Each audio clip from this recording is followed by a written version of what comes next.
প্রশ্ন আছে আইনের ব্যাপারে, যেহেতু তেহরিকে খতমে নবুয়তের শাখা যুক্তরাজ্যেও আছে, এখানেও আছে, আপনি একইভাবে এই কথা বা ভারতের পশ্চিমবঙ্গের কথা বলেছেন, এইখানে যেটা বলছেন সেটা কি যুক্তরাজ্য এবং ভারতের পশ্চিমবঙ্গের জন্য প্রযোজ্য? যুক্তরাজ্যেও যদি কেউ এই ধরনের কথা বলে তাকেও কি আপনি এরকম একটা কথা বলবেন বা বলতে পারবেন?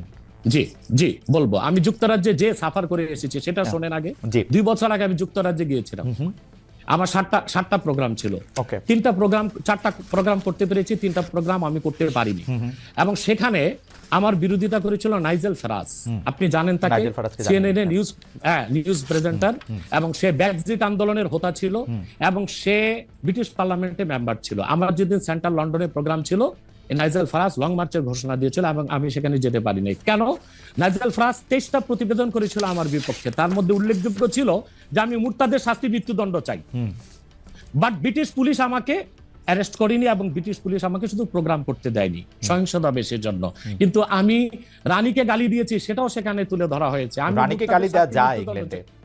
হ্যাঁ, মুরতাদের শাস্তি মৃত্যুদণ্ড চেয়েছি, সেইটা 23টা প্রতিবেদন করে আমার এই বক্তব্য ফতোয়াগুলো সেখানে লন্ডনে দেখানো হয়েছে। আমি বাংলাদেশে যে চরিত্র, লন্ডনে সেই চরিত্র, পশ্চিম বাংলায় সেই চরিত্র। ওকে, আমি এবার একটু, আপনি যেহেতু মুফতি এবং নিজেকে পরিচয় দিলেন গ্র্যান্ড মুফতি, আমি একটা বিষয় একটু মনে করি আপনাকে একটা বিষয় একটু আপনার দৃষ্টি আকর্ষণ করতে চাই। সেটি হচ্ছে যে আপনি মানে আপনার কাছ থেকে বুঝে নিতে চাই স্যার, যে যদিও আপনি আসলেই আমার চেয়ে বয়সে ছোট, কিন্তু আসলে বিদ্যায়, বুদ্ধিতে, শিক্ষায়, অনেক কিছুতে, মানে জ্ঞানে আপনি আমার চেয়ে বড় বলে আপনাকে স্যার সম্বোধন করতে হবে না। আপনি বলেছেন যে মসজিদে গিয়ে নারীদের জন্য বা মহিলাদের জন্য জামাতে নামাজ আদায় করা মাকরু, কিন্তু আমি আপনার এই বক্তব্যটার পরিপ্রেক্ষিতে আমি দেখতে পাচ্ছি যে এটা তো বরং মাকরু নয়, কেউ কেউ এটাকে মুস্তাহাব বা এনকারেজ বলতে চান। অনেকে উদাহরণ দিচ্ছেন আয়েশা, যিনি প্রফেটের স্ত্রী ছিলেন, রাদিয়াল্লাহু আনহা, হ্যাঁ আয়েশা রাদিয়াল্লাহু আনহা, উনি ইমামতি করে মেয়েদের নামাজ পড়িয়েছেন, এবং যে জায়গায় আপনি এটা মুকরু বলছেন ওই জায়গায় কেউ মুস্তাহাব বলতে গিয়ে আপনার বক্তব্যের বিরোধিতা করছেন। এটা নিয়ে আপনি যদি আমাদের একটু বলেন। এটা আমি চ্যালেঞ্জ করছি, ওপেন চ্যালেঞ্জ। আম্মা জান আয়েশা রাদিয়াল্লাহু তাআলা আনহা কখনোই ইমামতি করেননি, বরং জাকওয়ান ইমামতি করেছিল, পিছনে তিনি নামাজ পড়েছিলেন। সেটা ফরজ নামাজ ছিল না, তারাবিহের নামাজ। আপনাকে যে তথ্য দিয়েছে সে ভুল তথ্য দিয়েছে। ওকে, সেটা মেয়েদের নামাজ পড়াটা মুস্তাহাব কিনা? এক। দ্বিতীয় হচ্ছে আল্লাহর হাবিব সাল্লাল্লাহু আলাইহি ওয়াসাল্লামের নূরের জামানায় মসজিদ নববীতে মহিলাদেরকে অ্যালাউ করা হতো, তারা নামাজে আসতেন। কিন্তু আল্লাহর হাবিব সাল্লাল্লাহু আলাইহি ওয়াসাল্লাম মহিলাদেরকে নিরুৎসাহিত করেছিলেন, নিষেধ করেন নাই। কারণ মহিলাদেরও দিন শেখা বাকি ছিল এবং আল্লাহ হাবিব সাল্লাল্লাহু আলাইহি ওয়াসাল্লামের কাছে ওহী আসতো, সেজন্য মহিলাদের নিষেধ করা হতো না, তারা মসজিদে আসতেন। হযরত ওমর রাদিয়াল্লাহু তাআলা আনহু তার খেলাফতের সময় বলেছেন মহিলাদের জন্য ঘরেই নামাজ পড়াটা উত্তম। তখন প্রচুর পরিমাণ সাহাবী উপস্থিত ছিলেন, তারা হযরত ওমরের এই কাজে কেউ বাধা দেননি। সেজন্য মহিলাদের মসজিদে আসাটা হারাম নয়, মাকরু বলা হয়েছে জামাতে আসা। কারণ আম্মাজান আয়েশা রাদিয়াল্লাহু তাআলা আনহা নিজেও বলেছিলেন যে বর্তমানে মানে 1500 বছর আগেই আম্মাজান আয়েশা বলেছেন যে এখন মহিলাদের মসজিদে না আসাই উচিত ফিতনার এই সময়। তো 1500 বছর আগে যদি ফিতনার আশঙ্কা করে আম্মাজান আয়েশা মসজিদ নববীতে মহিলাদের আসাটাকে নিরুৎসাহিত করে থাকেন, তাহলে হযরত ওমর রাদিয়াল্লাহু তাআলা আনহুর সিদ্ধান্তটা সঠিক ছিল। আর বর্তমান যুগে সেটা আমরাও নিরুৎসাহিত করি, এজন্যই মাকরু বলি। মাকরু মানে হারাম নয়, খুব কঠিনভাবে নিষিদ্ধ নয়, জাস্ট নিরুৎসাহিত করা। আপনি মাকরু ফতোয়াটা কোথায় পেলেন? আর আপনি যে বলছেন যে কোথায় পেলাম বলছি, আনহা এটা পড়েন নাই, কিন্তু আমি এখন যেটা দেখতে পাচ্ছি যে ওমেন প্রেইং ইন কংগ্রেগেশন এবং দ্যামসেলস, এটা মাদিনা বলে একটা পিরিয়ডিক্যালস বাইর হয় মাদিনা ইউনিভার্সিটি থেকে, সেইখান থেকে একজন বলতেছেন যে এটা পড়ছেন। আমি তো এটা সত্য বিচার করতে পারবো না। আয়েশা রাদিয়াল্লাহু তাআলা আনহা ইমামতি করেননি, তিনি জাকওয়ান ওনার খাদেমের পিছনে নামাজ পড়েছেন।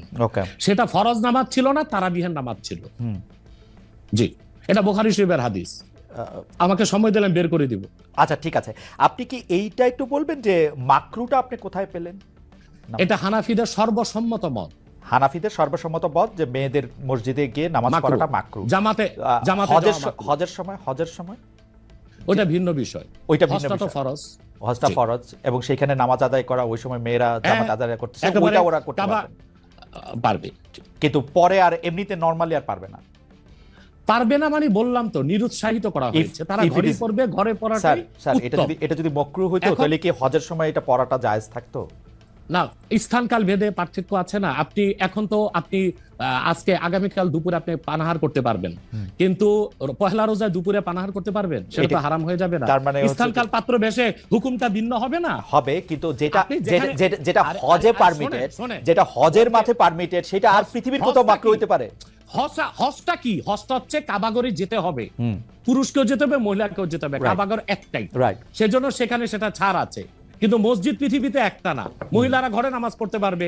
হ্যাঁ, তারপর আমরা এটা বলে থাকি, যেমন কোন মহিলা ঢাকা গেল শপিং করার জন্য, এখন নামাজের সময় হলো, সে বাড়িতে আসতে নামাজ কাজা হয়ে যাবে, সে বাইতুল মোকাররম যে নামাজ পড়ে নিক, মহিলাদের জন্য যদি সুব্যবস্থা থেকে পড়তে পারবে।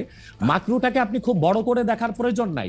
এই যে আপনার মাথায় টুপি নাই, এটাও কিন্তু মাকরু স্যার, যেটা মাথায় বসাও মাকরু, রাইট।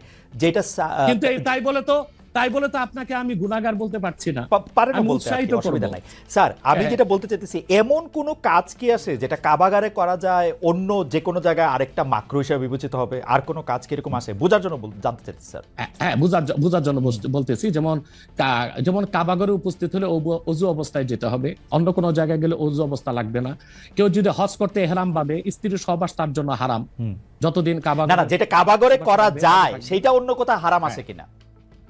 কাবাগর, হ্যাঁ, হারাম আছে। যেমন কাবাগর তোয়াফ করা হচ্ছে ফরজ, হজের একটা ফরজ, কিন্তু পৃথিবীর অন্য কোনো ঘর কোনো জায়গায় তোয়াফ করা যায় না, সেখানে যেটা যে অন্য জায়গায় যায় না। মানে যেহেতু কাবাগর তোয়াফ করা যায়, মানে কাবাগর শুধু তোয়াফের জায়গা, কাবাগর তোয়াফ করা ফরজ, কিন্তু পৃথিবীর অন্য কোনো মসজিদ বা আল্লাহর ওলির কোনো কবর বা মাজার তো তোয়াফ করা যাবে না, সেটা তো শিরক। আচ্ছা, তাহলে স্থানকাল পাত্র ভেদে এবং সময়ের ভিন্নতার কারণে হুকুম পরিবর্তন হয়। যেমন আমি আপনাকে একটা উদাহরণ দিয়েছি, আগামীকাল আপনাকে দুপুরে খেতে হবে, সেটা খাওয়া আপনার জন্য সওয়াবের কাজ। আল্লাহ বলেছেন কুলু ওয়াশরাবু, খাও পান করো, কিন্তু ঠিক পহেলা রোজার দিন দুপুরে আপনি খেতে পারবেন না, সেটা হারাম। অথবা মাকরুর বিষয়টাও স্থানকাল পাত্র ভেদে তো পরিবর্তন হবে। লাস্ট কোশ্চেন এই সিরিজে, জাস্ট বোঝার জন্য, আমাদের অনেক দর্শক জানাচ্ছেন যে সৌদি আরব সহ ইসলামী বিশ্বের অনেক দুনিয়ায় মেয়েদের জামাতে নামাজ পড়ার ব্যবস্থা মসজিদে আছে, তাহলে সেই ব্যাপারটা কি মাকরু কিনা, এবং তাদের শরিয়া বোর্ড সেইটাকে আসলে পরীক্ষা করছে কিনা? আবার বলেন তো প্রশ্নটা। এমন অনেক মুসলিম দেশ আছে, সৌদি আরব সহ, আরব দেশ সহ, যেখানে জামাতে মেয়েদের নামাজ পড়ার ব্যবস্থা আছে। বিশেষ করে রমজানের সময় তো তারাবির নামাজের ক্ষেত্রে মেয়েরা অনেকেই যান, তো সেই ক্ষেত্রে তারা এই মাকরুর ব্যাপারটা অবগত কিনা, তাদের শরিয়া ব্যাপারটার দিকে নজর রাখছে কিনা? আপনি হয়তো ভুলে গেছেন আমার উত্তরটা। হানাফি মাযহাব মতে মাকরু। আমরা যেহেতু মাযহাব হানাফি মানি, এই জন্য মাকরু, কিন্তু সৌদি আরবে হানাফি মাযহাব না, হাম্বলি মাযহাব, সেখানে মাকরু না। আচ্ছা, মানে হানাফি মাযহাব মতে মাকরু। ওকে, আমি পরের আপনার বক্তব্যটা নিশ্চয়ই অন্য আলেমরাও শুনেছেন, তারা তাদের মতো করে তারা ব্যাপারটা বিবেচনা করে দেখবেন। আমরা এটা শুনলাম। এইবার নেক্সট প্রসঙ্গে বা প্রশ্নে আপনাকে নারীদের নামাজের ব্যাপারে একটা হাদিস শোনায় দিচ্ছি। সহিহ মুসলিম হাদিস নাম্বার 1027। আন আমরাতা বিনতে আব্দুর রহমান أنها أخبرته أن عائشة زوج النبي صلى الله عليه وسلم قالت لو أدرك رسول الله صلى الله عليه وسلم ما أدرك النساء لمنعهن المسجد। পরিষ্কার সহিহ মুসলিমের হাদিস। হযরত আমরা বিনতে আব্দুর রহমান বলেন, রাসূল সাল্লাল্লাহু আলাইহি সাল্লামের সহধর্মিণী আল্লাহর হাবিব সাল্লাল্লাহু আলাইহি ওয়াসাল্লামের স্ত্রী আম্মাজান আয়েশা রাদিয়াল্লাহু তাআলা আনহা, যার কথা বলেছেন তিনি নামাজ পড়েছেন, উনি বলে